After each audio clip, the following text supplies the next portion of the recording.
Bueno, Está- seguimos con Fernán, que nos está contando un poco más de Enrique Yo. Y bueno, Enrique Yo es una persona que creo que debería tener más relevancia y todo este tema de que se lo va a canonizar, porque en una época en la que sufrimos tantos casos de falta de empresarios honestos, eh, tener un ejemplo como Enrique creo que es muy importante, sobre todo para las nuevas generaciones. Me comentaba Fernán que Enrique se sentaba con todo tipo de personas, no era solamente el que era católico, escuchaba, estaba abierto a todas las personas que tuvieran buenas ideas, pero además invitaba a los sindicalistas a comer a su casa. Te puedo contar muchas cosas. La primera, antes de mencionarte lo de los sindicalistas, te quiero decir que Enrique era una persona que arranca su actividad con una crítica familiar muy grande respecto de su visión sobre la parte social de sus empresas, la parte humana de sus empresas. Entonces la gente empieza a darse cuenta, y lo dice en los testimonios, que ven como que este hombre voltea ese muro que separaba al patrón, al dueño, del trabajador. Estoy hablando de empresas de 3.000 personas. ¿Y cómo lo hacía Enrique? Caminando a la fábrica. Iba a meterse en los fierros, en las máquinas, ensuciándose las manos, mano a mano con cada uno. Y llegó a conocer a toda la gente, una por una, sus familias y sus problemas, porque hablaba con todos permanentemente. Y eso lo llevaba después a sus anotaciones, sus libretas, que son lo que nos ha quedado como testimonio escrito de lo que él pensaba de cada una de esas cosas. Aparte, como un hombre que defendía por su experiencia y conocimiento del esquema europeo, de la socialdemocracia europea de posguerra, inclusive Adenauer, estoy hablando de la Pira, de Gasperi, Schuman, toda gente de primerísimo nivel mundial en temas de reconstrucción de la Europa de posguerra, Enrique, copiándose eso, armó un esquema sindical en Rigoló, donde promovía el permanente encuentro y diálogo con todos los niveles. Inclusive, aparte de las reuniones en fábrica, él invitaba a su casa a los dirigentes gremiales a tratar temas. Y ahí les presentaba a los hijos, a la mujer, y les contaba cómo era su familia. Inclusive, en algún caso, algún delegado gremial comunista estaba formando parte de la comisión interna, fue a la casa, pero medio como diciendo, ¿me dejará pasar? Y por supuesto que los va a pasar. Y al día siguiente, al volver a la oficina a trabajar, le cuenta a una empleada del área de recursos humanos, que fue la que nos cuenta esto, que él le dijo el día anterior, yo no sé si ir, y él dijo, anda. Y al día siguiente vino y me contó, los chicos nos saludaban, usted no sabe lo que era este señor, que nos atendía también, nos daba a comer sanguillitos, café, yo no puedo creer, me decía. Bueno, ese es Enrique. Te cuento más detalles porque vale la pena. En su recorrida permanente por la fábrica, él se metía en todo. Entonces, si la máquina tal andaba mal, o si la máquina tal tenía un determinado nivel de cierto riesgo o algo así, él se ocupaba de que las cosas se solucionaran. Y cuando alguno se acercaba a decirle que tenía algún problema, alguno se acercaba a decirle que tenía algún problema, a él iba a hablarlo. Bueno, la frase del testigo que nos cuenta todo esto es, siempre las cosas se solucionaban. Siempre. No había un no en la solución. Y vale adicionalmente el tema, que la frase de Enrique a estas cosas. Si yo veo que hay un problema y no viene a contármelo, yo voy. O sea, o venía o voy, pero siempre estaba el tema. Y esto, en el esquema de Enrique, era parte de esa gestión empresaria humana que potenciaba, porque él estudió en Harvard también, potenciaba la gestión con este tipo de camiseteo del hombre que trabaja con él en su empresa, armando un equipo muy armónico que claramente terminaba en más rentabilidad, más beneficio para todos y todos contentos. Hace 60 y pico de años esto. Qué bárbaro. Cosa que hoy... Y hoy en día lo que se habla mucho de en la visión mecanicista de la empresa y de las organizaciones en general, y Fritjof Capra, que es un científico, habla de la, a quien le hicimos una entrevista hace poco, habla de las organizaciones como organismos vivos, y él evidentemente era un visionario, porque él trataba a la organización como un sistema viviente, donde todos eran importantes. Sin duda. Todo esto en un contexto real, práctico, no de teoría. Hay muchos ejemplos de intervenciones de Enrique Schiff como dueño por su familia, pero aparte como director ejecutivo equivalente al CEO hoy en una empresa, cómo era ante situaciones de conflictos con los otros inversores o con situaciones de crisis comerciales tantas como tenemos historia de las crisis cíclicas que tiene el país y que afectan a las empresas. Enrique se oponía a despedir gente. ¿Por qué? Porque decía que esto era un tema que lo podían aguantar, pero que aparte de no querer hacerlo como primera cosa el despido de la gente, salvo que afectara el bien común, que todos estuvieran jugando con el futuro de la empresa, no había que hacerlo. Y de hecho, más de una vez tuvo problemas y se tuvo que ir a Estados Unidos a pelearse, entre comillas, con sus otros socios para defender sus ideas, con un plan de acción, por supuesto, que se ponía en la práctica automáticamente, y siempre lo ganaba. Sus empresas durante la vida de Enrique, hasta el año 62, siempre fueron rentables. Siempre.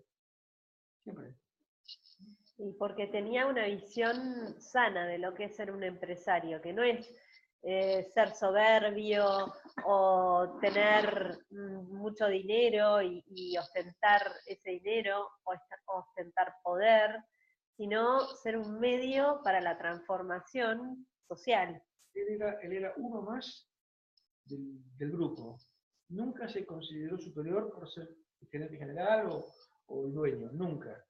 Eso hizo que se ganara la confianza de todos, esa confianza que se gana simplemente con hechos de este tipo. Totalmente. Y que marca en forma, sí, como una marca de hacienda, digamos, totalmente, a fuego en el corazón de la gente y en la visión de la gente hacia su empresa, una manera notable. Totalmente. Dicen que la confianza es un valor intangible que puede aumentar o disminuir los costos de transacción. En países como el nuestro, la confianza se ha debilitado por los actos de corrupción, por un montón de hechos que hemos tenido que ver. Y bueno, y este es un ejemplo de cómo con buenas obras se genera confianza, disminuyen los costos de transacción y aumentan las inversiones, ¿no? Y entiendo que él también ayudó a mucha gente afuera. Contabas que él era un gran ayudador, digamos, muy generoso. Dentro de las virtudes que se tienen que medir en la prueba para su santidad, una es la generosidad. Entonces, cuando hablamos de generosidad, entre otras cosas, hablamos de generosidad en grado extraordinario. Cuando muere Enrique Schiff, su señora no tenía todavía idea de lo que significaba lo que hacía este hombre, y desde el punto de vista económico empezó a recibir gente que le traía dinero para pagar alguna cuota de un préstamo que Enrique Schiff le había dado. Ella no sabía de esto.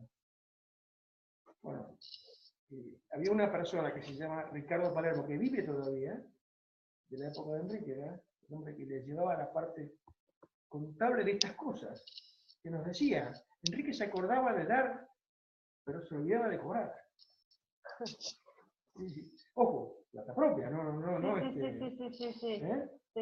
Entonces, ese tipo de cosas, cuando empieza a recibir Cecilia, la señora, Enrique muerto hacía poco tiempo, gente que debiera traer la cuota, reunión familiar, y se decide que no va a cobrar más nada en homenaje a Enrique. Impresionante. Y Enrique hoy en día está en proceso de canonización. Enrique está hoy en la parte administrativa casi en los finales. Cuando digo la parte administrativa es ya la prueba se aportó y hoy está el armado de lo que va a llevarse a presentar a los cardenales y a la Comisión de Teólogos para que ellos determinen si hay o no final feliz en cuanto a el proceso de la parte administrativa. Pensamos que esto va a ser muy pronto, probablemente en 6 meses, 8 meses, y ahí Enrique puede ser declarado venerable. Insisto, es el máximo nivel de los procesos de canonización posible, previo a los milagros. Cosas que tenemos en danza hoy, varios casos en estudio. Y cuando digo un estudio, es estudio, ¿no? No es que ya tenemos la certeza. Hay que ser muy cauto, muy celoso de no decir cosas que no son, porque los médicos también son parte de este juego, porque ellos han hecho tratamientos muchas veces a esta gente. Claro. Ahora, ¿cuándo se define que es un milagro o no? Bueno, es parte de lo que estamos trabajando. Es un trabajo muy interesante. Qué importante. Y me contabas que hablaste con el Papa de este tema. Bueno, el Papa, como en su momento fue el responsable de la diócesis de Buenos Aires, antes de llegar a Roma como Papa, él tenía la responsabilidad sobre esta causa también. Entonces, hemos hablado más de una vez, tanto con él, no tanta, pero sí por gente que estaba vinculada a él, delegados por él, inclusive el cardenal Poli hoy, que en su momento era nuestro presidente de la Comisión Histórica de Causa Enrique Yo, y sí, hemos hablado y hemos discutido de la imposibilidad de que un empresario fuera santo, porque alguna macana siempre tenía que haber hecho. Y la realidad es que, como nos pasa a nosotros, los socios de ALDE, que hablamos sin saber de Enrique Yo, bueno, esto pasaba también ahí. No todo el mundo conoce, si no se mete en el corazón de estas 70.000 páginas que tenemos en el archivo de la causa, 70.000 páginas de escritos, documentos, libros, cartas, material que aportaron diferentes personas y que concentramos en la causa, de las cuales seleccionamos 13.000 para llevar a Roma, en el informe que mandamos, y que creemos que es contundente en cuanto a que demuestra que desde el punto de vista administrativo, todo lo que es fama de santidad, o sea, la gente que opina sobre Enrique era santo, después de su muerte, o bien la forma en que vivió su vida, las virtudes religiosas, todo eso es apabullantemente positivo. Enrique, en ese aspecto, va camino hacia el santo, y si lo dice el Papa, más todavía. Claro. Y recién vimos un video donde estaba el Papa hablando con una periodista mexicana sobre el tema de cómo puede ser que un rico pueda llegar a una persona que se hizo rica trabajando, pueda hacerse santo, ¿no? Y el Papa cambió un poco su mirada tradicional, si es que quizás no la conocíamos, sobre una persona como Enrique, ¿no? Yo creo que no conocía a Enrique, con lo cual no sabía que había este tipo de personajes. Para él los ricos hacían macanas siempre. Al verlo de Enrique, y lo digo así sin saberlo con certeza total porque no me consta, al verlo Enrique, enterarse de cómo era él dice, yo estoy llevando una causa de un empresario que era rico pero era santo, y que trabajaba de una manera tal que a través de compartir los bienes con el prójimo, conseguía un objetivo que es lo que la Iglesia quiere. Los bienes no son de uno, los bienes son de todos, y se los deposita, entre comillas, en cada persona para que los reproduzca y los comparta. Cuando nos toca el llamado de la muerte, no nos llevamos nada, queda todo acá. Exactamente. Entonces, eso que queda acá, eso no es nuestro, porque no lo llevamos. Exacto. Entonces, el Papa lo que dice es, Enrique llevaba este tema tan a fondo en su gestión empresaria, que evidentemente es un ejemplo. Por eso es un gran empresario, pero es un santo también. Sí, y me hace acordar mucho a la definición de sustentabilidad de John Enraffel, que dice que es la capacidad que tenemos de dar el florecimiento a todo tipo de vida en el planeta. Y él lo que hizo un poco es también dar felicidad. Flourishing es un concepto que viene de la psicología, que tiene que ver con la felicidad, y mucho de eso es lo que él generó mucha felicidad en muchas familias, en muchas personas. En un video tenemos hecho de Enrique y yo, terminamos diciendo cuando él muere, que final, es Enrique consiguió dos cosas. Uno, llegar al final de su vida habiendo encontrado el camino que Dios le había marcado, llevado a la práctica, y sobre todo haciendo felices a los demás. Lo dice así, porque era un poco el sentido de su vida, hacer felices a los demás, que parece una tontera, pero nada fácil. Está a la vuelta de la esquina el hacerlo. Y no Exactamente. lo hacemos. Y no lo hacemos. Exactamente. Y cuando lo hacemos, che, sos un tarado, vos cómo haces eso. Somos expertos en bombear para abajo. Exacto. Y el mundo nos pide cambios. Y de vuelta, el ejemplo está en este señor.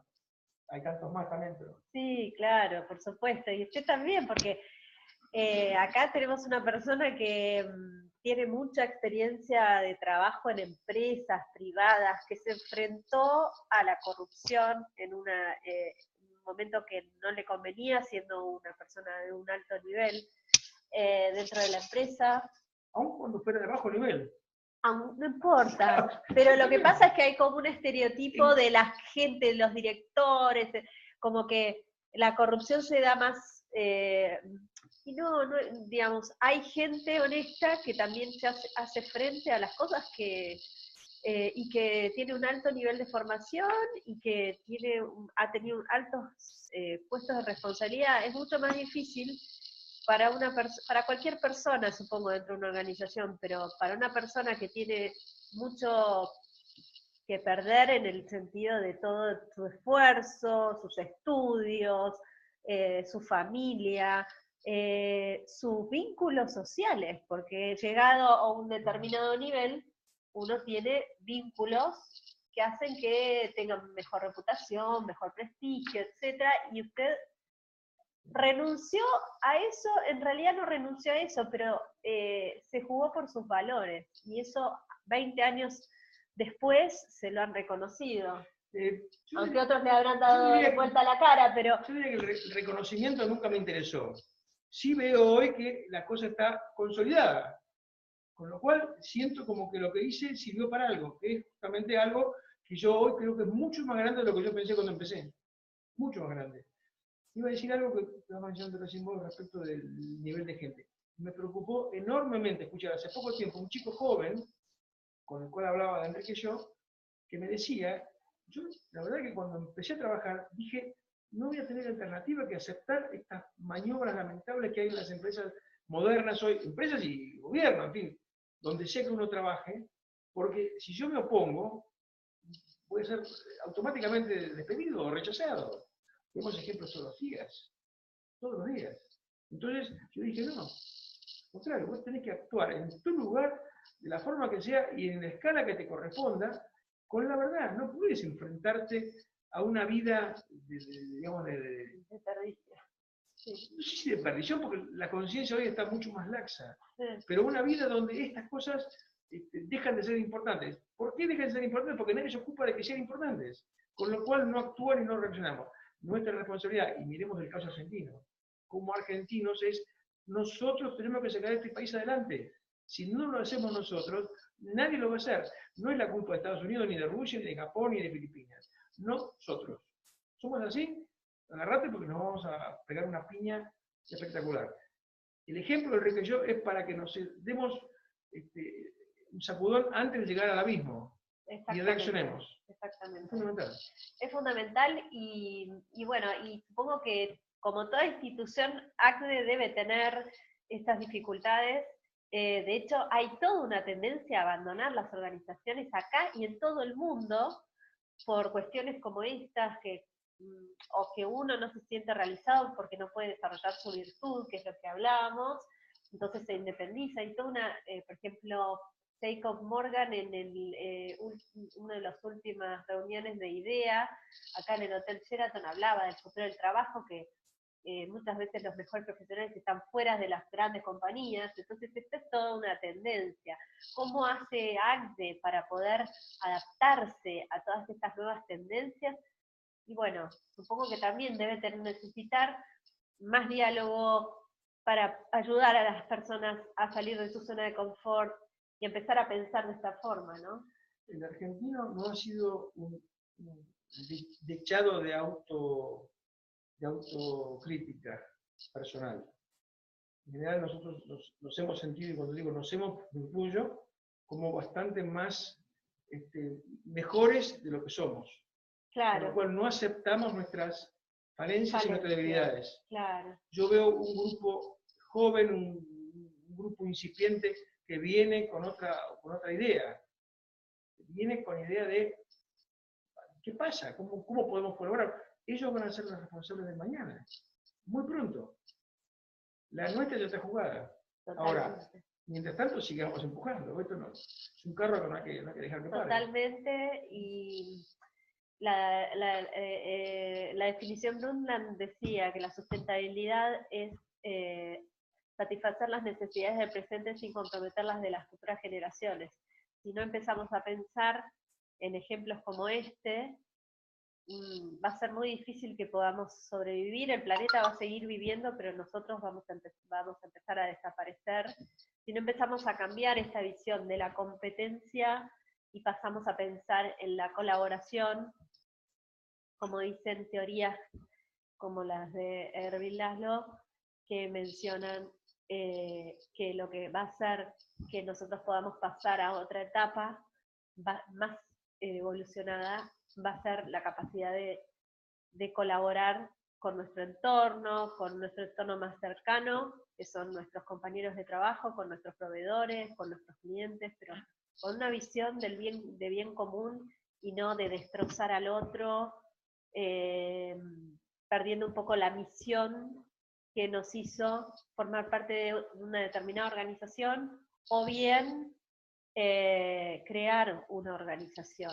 Porque lo que vos presentaste el otro día tenía que ver con no perder la misión de la organización, ¿no? Tratar de reflejar, que un poco era lo que hacía Enrique, en los anunciantes o en los clientes con los que nosotros nos relacionamos, cuál es nuestra misión, ¿no? No perder el propósito de esa organización. Yo te decía hace un ratito de que esa presentación que yo hice en la Corporación de Abogados Católicos, en realidad era algo de lo que yo no sabía que Enrique tenía escrito.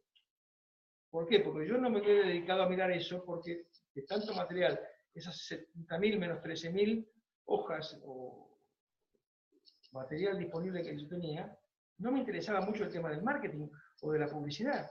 ¿Por qué? Porque yo estaba buscando aportes de pruebas para defender la fama de santidad y el proceso de la forma de la vida heroica de Enrique Yo durante su paso por esta tierra. La verdad es que cuando me dijeron, mira, no tenemos tiempo para vos hablar de tema empresario o el tema sindical, que era para mí lo más antiguo, digamos. Ahí yo tengo mucho para aportar de Enrique Yo. Hablarnos de esto, contarnos qué opinaba Enrique Yo de lo de la parte del hombre que promociona a través de la publicidad o a través de técnicas de ventas modernas, como había en el momento en que Enrique vivía hace 60 años esto, o la visión de Enrique sobre como consumidor. Hacelo con lo que encuentres o hacelo con lo que pienses que Enrique hubiera dicho. Por suerte encontré. Enrique había escrito un trabajo importante sobre esto. Con lo cual pude sacar material. Material que, si vale el punto, pensando un poco más del conocimiento que tengo sobre lo que Enrique podía haber pensado o hecho, hechos muy importantes, porque Enrique tiene todo hecho. No es que escribió un libro y dijo no. En su vida esto se ponía en práctica al día siguiente. Entonces, encontrando eso, hice esa presentación que, insisto, a mí me descubrió otra faceta más de Enrique, que es increíble. Y parte de eso es porque justamente, habiendo estado en Harvard, habiendo trabajado con mucha gente de altísimo nivel en el mundo, tenía estas cosas, estaban a la vuelta de la esquina en lo que Enrique hablaba y conocía. Sí, desmitifica un poco justamente él es un ejemplo de lo que es ser un buen padre, un buen empresario y un buen estudiante. Su carátula, la cáusula es laico, esposo, padre, empresario, marino y amigo. Esa es la carátula. Por eso estamos trabajando para que este hombre sea santo. Bueno, Fernán, la verdad que te agradecemos mucho el tiempo que nos brindaste esta tarde. Eh, Vamos a hacer todo lo posible por difundir esto para que la causa de Enrique y yo de canonización se haga conocida y cada vez más personas apoyen esta causa, porque en definitiva apoyar la figura de Enrique y yo es apoyar un modelo de liderazgo. Sí, sí. Y ojalá que ese modelo de liderazgo impregne cada vez más a través de organizaciones como las que lo representan, como ACDE, y bueno. Estamos trabajando bien el caso para que el día de la muerte de Enrique, que es el 27 de agosto de cada año, se celebra la muerte, o conmemoramos, recordamos a Enrique, sea declarado, estamos en eso, como el Día del Empresario Responsable. Algo que no sabemos si va a salir porque hay muchos candidatos interesados con amigos en el Congreso y en los lugares donde se hacen los proyectos de ley, pero pensamos que vamos a tener algún tipo ya de camino hecho porque Ojalá que hay sí. mucho material para soportar Sí, por eso. supuesto, y hoy en día las redes sociales Sí, ayudan mucho a promover la voluntad transparente de las personas, sin ¿no? duda. Así que vamos a ayudar también a través de No, agendarse a que haya cada vez más gente que vote este tipo de líderes. perfecto. Gracias. Agradezco mucho. Así, hasta luego.